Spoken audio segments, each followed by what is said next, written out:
Hi, and welcome back to Musicians Edition. Practice with me for alto saxophone. I'm your teacher, Risa, and today we're working in the Standard of Excellence Book 3. Today we're on page 10, and we are looking at the B minor key signature, which involves how many sharps? 2 sharps. We have F sharp and C sharp today, okay? Just things on the top. Talking about B minor, we just talked about, which is the same key signature as D major, B minor, D major. Both have 2 sharps. Okay, tempo, andantino, that's kind of a hard one. Faster than andante, but not as fast as moderato. Okay, so it's an in-between one. I don't think I've mentioned that one in any of the previous videos, but anywho. All right, let's start off with our warm-up, exercise 38, band arrangement. Once again, this is an exercise you would be playing with the whole band. And also take note, this one has more than the 2 sharps. We have G sharp in here as well. Okay, common time. All right, ready? 1, 2, 3, 4.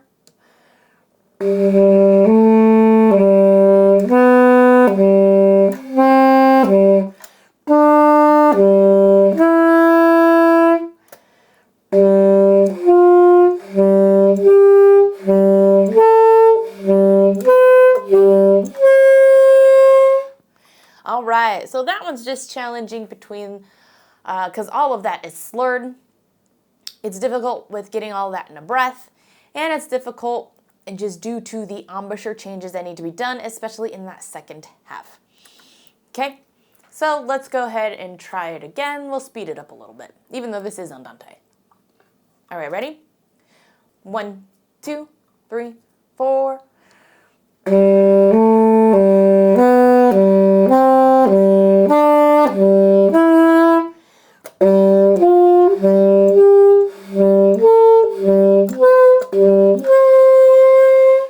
Excellent job. So yeah, that one's really tricky. And like I said, especially that second half. And don't forget to be rolling that thumb off, on, off, on, off, on. Okay? And so if you really struggled with that, of course, slow it down to your pace. It can also help if you start by tonguing.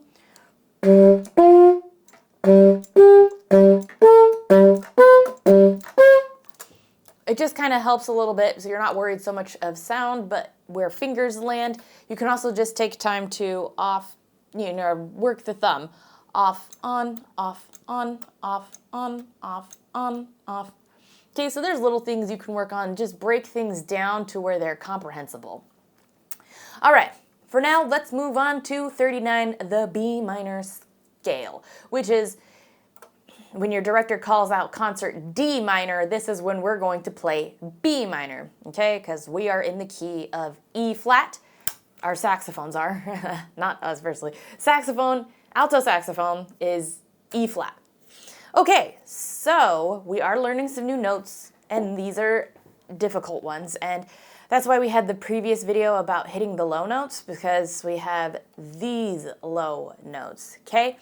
So we know C, right? We've done C before. Now, this is going to feel like a stretch for a lot of people. It does for me. So where we're going to hit these keys, right? All right, so let's take a look at these, okay? We'll start with B, I guess, because B is lower. And that's going to be our lowest one. So our right hand is going to be just like it is with low C. It's going to be hitting everything and that bottom one down here. For B, we're going to be hitting 1, 2, 3, thumb off. And let me scoot up closer here for you. It's going to be our pinky, and we're going to reach over to this key here, okay? We have the rollers. It's going to be hitting the key right here. So it's going to feel kind of stretched here, right? But that's where that key sits. And then for C sharp, you're just going to roll it right over, okay? That's the movement between B, C sharp, B, C sharp, okay? And this is where we had practiced in the other video of making sure our jaws are a little more relaxed and we have more of an ah type embouchure versus being tighter up. Okay, because if you're tighter up, it's going to end up being octave. You're going to be hitting harmonics. Okay.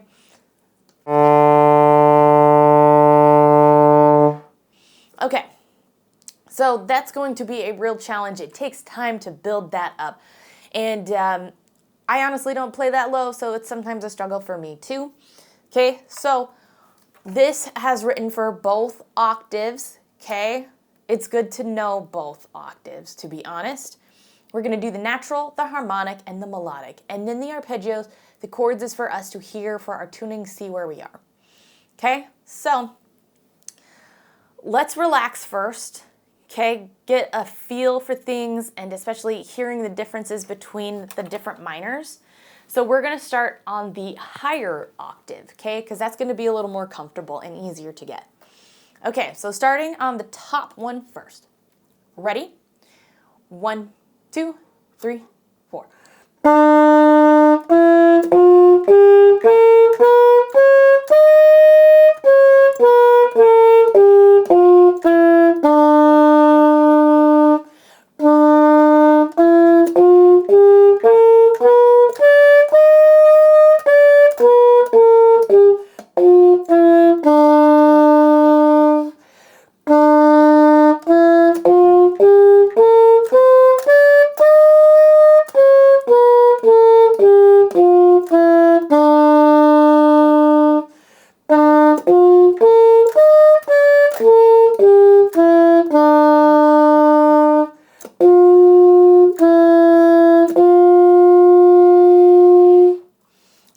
Excellent job. So you can hear that there is a little bit of changes between the three minors, right? So natural minor is the way that it's written. The harmonic minor, we raise the 7th, both up and down. It kind of sounds Saudi Arabia-ish. And then melodic minor, we have the 6th and 7th raised, but then coming back down, it's the natural minor. Okay. So I'm not going to have us do this too much, though you do need to learn these. So make sure you do take time to practice your minor scales, all three of those, and the arpeggios. So make sure you come back to this, practice it, have it down, memorize it, all of that stuff. Okay, now the book says try playing both octaves. So you might not get this today. I may not get this today, given a heads up. So we're going to just do our best here, and then we're going to just practice this on our own time to make sure we get this. I honestly haven't really played too much music that's that low, but if you really want to be a good sax player, you need to know how to play low. All right, so here we go. Starting on low B. Ready? 1, 2, 3, 4.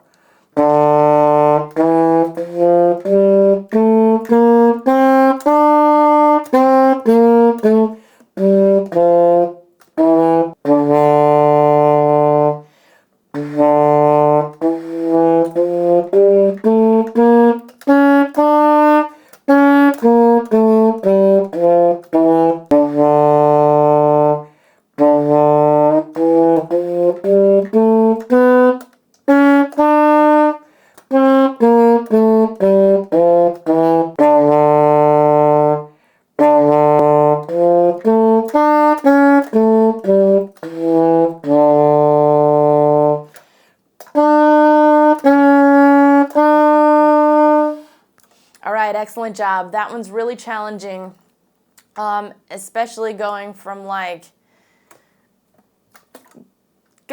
D to C sharp is challenging even because we have pinkies off, pinkies on. And your pinky on your left hand might feel, because of its stretching, might feel like it burns a little, okay? So really follow and listen to your body. You don't want to be overplaying and hurting yourself, okay? So come back to that, practice that a little bit, slow it down, work your way, right? So you might even just do D to C sharp. And it helps a little bit if your elbow, hopefully you have room in band. At least for me, it helps if my elbow can come out a little bit. It's harder to do this way because then my wrist is kind of cramped. But if I can have my elbow out, I have more space to work that pinky. Okay, so that might be something to consider too. Try it both ways. See where you're most comfortable playing it this way. Maybe that works for you. Maybe you have bigger hands. It might help if your elbow is out a little bit and you can rotate and move that pinky a bit, right? Slow it down, play D, hit those pinkies for C sharp, right? Get used to that transition. There's a lot you can do. Just slow it down. See what works for best for you. Practice just hitting those low notes right in from the gate, okay? I'm not going to torture us with that, though. That's something you'll have to come back and just practice on your own. All right, let's take a look at the next one, technique break, okay? We're not playing any of those really low notes, so that feels relieving, right? We are still in the key of B minor, right? We do see we have some accidentals written in, and the book is telling us to use the alternate F sharp fingering. Now, I feel like at this point, this is where we need to decide for ourselves on which F sharp fingering. I think there's only one marked for that. Oh, there's a few. Anyway, I want you to make the decision on whether you feel that the F sharp regular fingering works better or the F sharp alternative fingering works best for you. And I only say that because there are some teachers who are die hard, this is how you will do it. It's easier for me, so it's going to be easier for you. But I do not believe that. You know, I've seen some people who can play faster and better and with better tone playing it, you know, where this teacher may say the alternative fingering works better, but this person's playing it just as well or not better with the regular. So it's up to you to decide that. And also, if you were handed sheet music just in the orchestra or the jazz band or concert band or whoever, most regular ensemble sheet music is not going to tell you use the alternate fingering. You have to decide that for yourself, so I want you to start doing that now. So though the book recommends it, we'll play this at least twice. So that way you can see which fingering works best for you. Try it with the alternative fingering, try it with the regular fingering, see which one works best for you. Okay, to our regular scheduled program. Let's go ahead and give this a try, okay? Ready? 1, 2, 3, 4.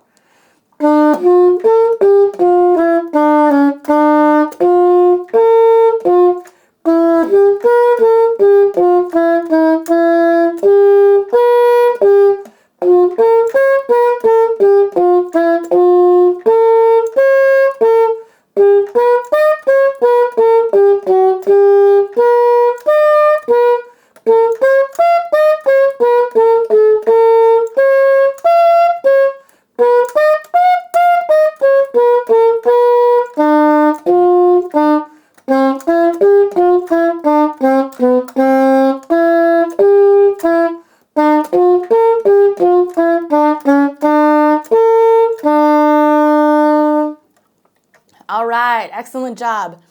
So it's not overly complicated. You just kind of have to watch your sharps, or at least the accidentals, and where some have naturals written in, right? That's about it, I think. Okay, so let's do it again. And this time, I want you to swap whatever you were doing. If you were doing the alternate fingerings on those ones that have the asterisks on them, then do the regular finger, and vice versa. If you did the regular fingering throughout the whole piece, try it with the alternate fingering with the ones that have the asterisks on it, okay? And then let's see which one you like better. Okay, ready? 1, 2, 3, 4.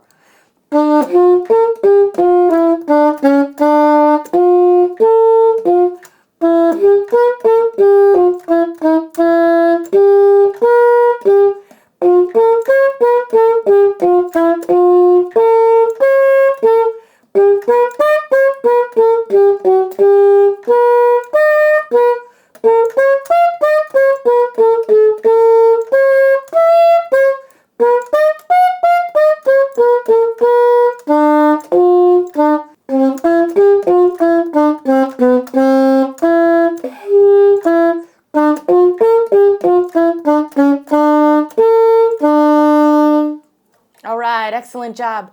Which fingering did you feel was easier? Which one do you prefer? Let me know in the comments. Okay, now we're on to our last exercise for alto saxophones only, and we're learning another new note. Well, it's an alternative note. It's the alternate to high F, okay? Let's take a look at our alternate F, and that's just so we can avoid the roll when we're doing certain intervals and jumps. So we're gonna have thumb on for this one, okay? And this is where this finger chart gets a little funky, okay? So if you notice, that top circle does not look like our regular one. So on our regular one, it sits here, but now we're actually gonna come up to this key here, okay? Now this is where fingers normally sit. So first finger's gonna go here, okay? Now it shows there's a gap. That would be just where our first finger is. So we're actually going to keep our second finger on this key, okay? So it looks like there's a gap, but there's not. So it's first and middle here, okay? So it would be, you know, A, C, F, okay? And that's exactly the pattern that we're gonna be playing. So you're gonna wanna keep the middle finger down. Index is gonna go up to that key up there. Okay, ready? I'll just give this a shot. 1, 2, 3, 4.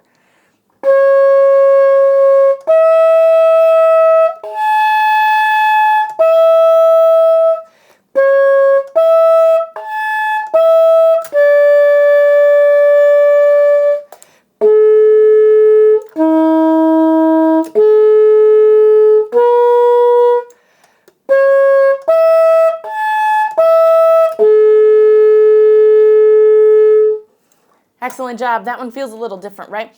You have to remember to keep this finger down. So if you struggled with that, just take time between the C and the F. It's really just getting used to this finger coming up here. And once again, it might help a little bit if your elbow comes up.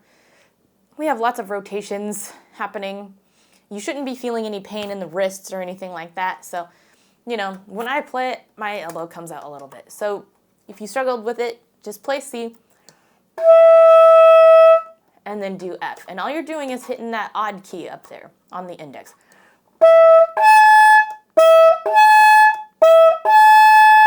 You might have to like tighten the embouchure a little bit too to make sure they read, but not a whole lot. Okay, so make sure you just take time to do that. Let's do it one more time together. Ready? 1, 2, 3, 4.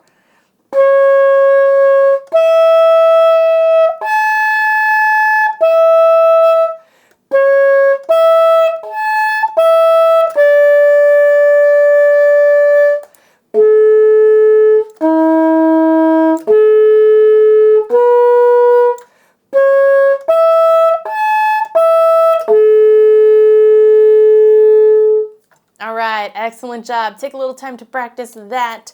Take a little time to practice those low notes on the flip side. Take a little time to learn those minor scales. All right, if you have any questions, comments, concerns, let me know down in the comments. While you're down there, don't forget to hit like, notify, and subscribe so you don't miss any of our practices. Thanks for joining, and until next time.